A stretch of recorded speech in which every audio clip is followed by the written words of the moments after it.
Hi guys, welcome back to Brown's Boutiques. I'm Megan and I'm very excited today to post a video for you. I said in yesterday's video working on this cowl that the next video I post would hopefully be me finishing up and showing you how to finish off a cowl. And yes, I was able to work some more on it, a few more rows actually. And I got it to the length that I prefer. It's going to be right up against my neck, my chin area, so it's gonna be nice and warm for those cold winter days, and it's still kind of a chilly spring here in Northeast Indiana. And so I just wanted to show you the video today, and this is one way you can do it. There are probably a few other ways, but this is the way I prefer to end the cowl. I also end a lot of my infinity scarves this way as well, when I make them a little bit longer, of course.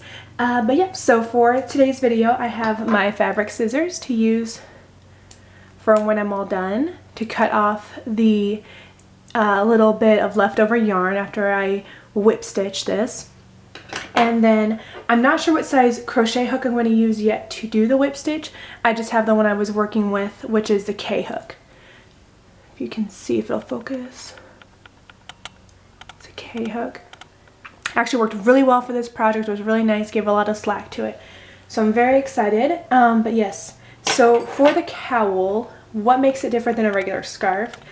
I'm just unraveling a little bit here so I can stitch it up the side. Is going to be that you take the scarf, and let's see if I can get a little bit better angle here for you guys. Wish I had like a remote control I could use on my camera, but I don't. I just have to actually do it myself to zoom in and zoom out. And so here is the cowl. As you can see, it's pretty good width, a little bit wider than my hand. Excuse me, I'm hiccuping and stuff. You're gonna have to forgive me for that today. But this is the length of it. So it's a good length. End of my table here, all the way to over here, and there's my phone.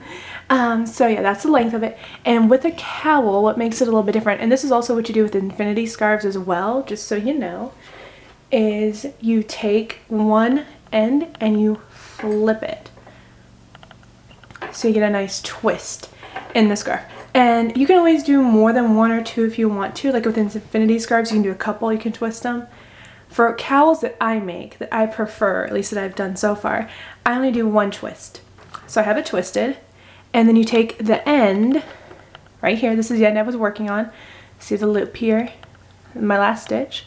You take this end here, get this extra yarn out of the way, and you take this end, other end, this is the starting end because here's my tail from when I started, and you put them together, you match them up. And then kind of set it here so you have some room to work with. And then you just match them up.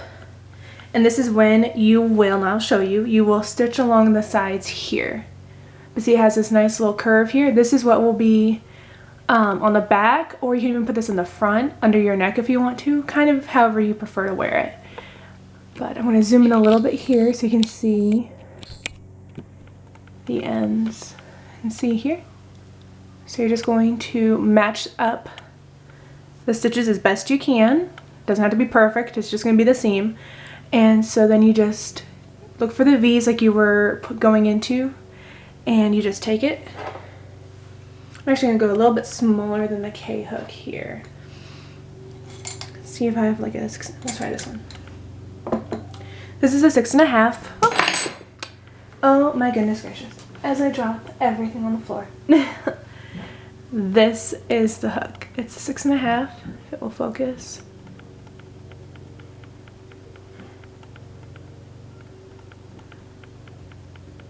Sorry if you hear that mowing. My neighbor's mowing their yard. It's a 6.5 M hook. So I'm going to take this one, and what I'm going to do is I'm going to go through the turning chain on the end here. Let's see if I can zoom in a little bit. You can see it any better. I'm going to go in the turning chain here, and I'm going to insert my hook in the top of that turning chain, and then I'm going to grab right here, this is my last stitch left over. I'm going to pull on the tail here and tighten it, and I'm going to pull it through just like you would do like for a slip stitch. Okay, and so then I'm going to go ahead and do like a slip stitch. So I'm going to yarn over, pull through again. So I have just a little bit of thing in there. And then I'm going to zoom out. Okay, so I just did a slip stitch to kind of attach the two ends together there. And so then you're just going to go into the next stitch, which is right here. But you're going to go through on both sides. So you got to kind of look for it. It's right there.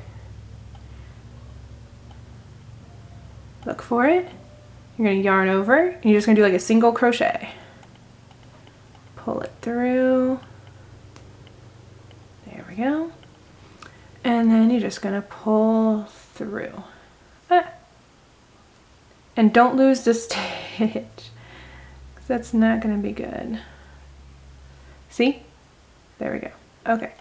So there's that. Alright, and so you're just going to go into the next stitch. Next stitch on this side, which is right there. So you got both of them right there. Yarn over, you're going to pull through, yarn over, pull through both. Alright, you're just going to keep going that way all along, and I'm just going to keep going along. Match it up as best you can. Sometimes it is kind of hard to see the stitches, but you want to try and match it up as best you can, because it will be kind of obvious on the end if you don't. And then I just do the little tug like I do when I do the regular stitching. I pull on the end here. And so it's kind of forming like a braid on the end here. So we're just going to keep going. Next stitch. Do your best again to line up. Sometimes it does happen where if it's like kind of hard to see. And this is why stitch counting when you're beginning and going through your project is so important, to make sure you're getting like the turning chains on the end, the top of them. Because if you don't, your stitch count will definitely be off. And so I'm just going to go under again, go into the next stitch, yarn over, pull through, yarn over, pull through. If I stop losing the stitch every 5 seconds, that would be great. Alright, we're going to keep going. Next one right here. Make sure you go in the top so it doesn't have a big old gap on the bottom. We're just going to keep on going. Do the best you can. Again, this is going to be hidden when you turn it inside out, so it's not going to be shown too horribly much. But you still want to do your best to make sure it looks nice when you finish it off. I'm glad I used a bigger hook for the main project, because this 6.5 is barely doing it for me for this whipping around it. Just gonna keep going. And again, this is one of the many ways you can do it. I'm sure there are a bunch of others. This is just how I prefer to end a lot of my infinity scarves and my cowls, is to do it this way. It's the easiest way I have found to do it. I say that as I mess up. This is why filming is so hard, because you get so nervous and you're thinking about what you're saying. But you just keep going, making sure you keep finding that.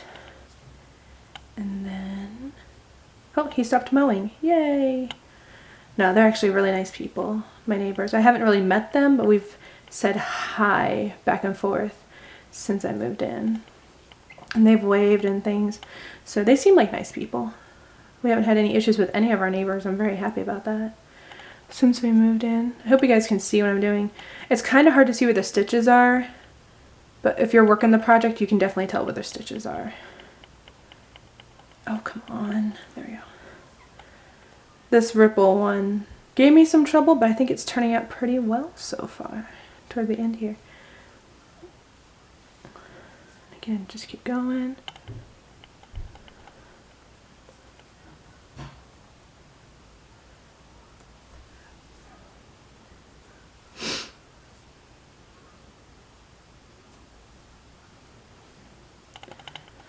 Almost done here.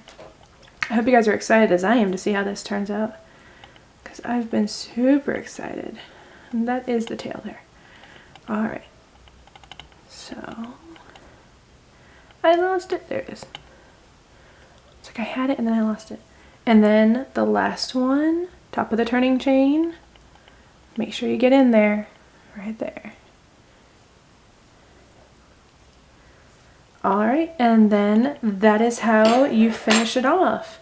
And then what I'm gonna do is I'm gonna cut off some of the tail. I'm actually gonna take this tail from the beginning, go through that last stitch, pull it tight, and then we're gonna do, again, this is just kind of, I'm gonna go ahead and do that. And then sometimes, I mean, you can weave in the ends, that may be easier for you guys. But what I'm going to do is I'm just going to cut real close, because here's the knot. I double knotted it. I'm going to clip that off, leave the extra. And then you can take it and turn your cowl inside out. And there's your seam right there. That's where you joined it together. You can't even really tell. See? And that is how you finish off a cowl. Let me zoom out here so you can see the full. Zoom out. And that is how you finish a cowl. It's got the nice little twist in here. And so yeah, I hope you guys enjoyed the video today. My son just ran in here. Do not put your hand in front of the camera. No. So I hope you guys enjoyed the video today. If you guys want to, you can give it a like and a thumbs up. And please subscribe for more. Thanks for watching. Bye.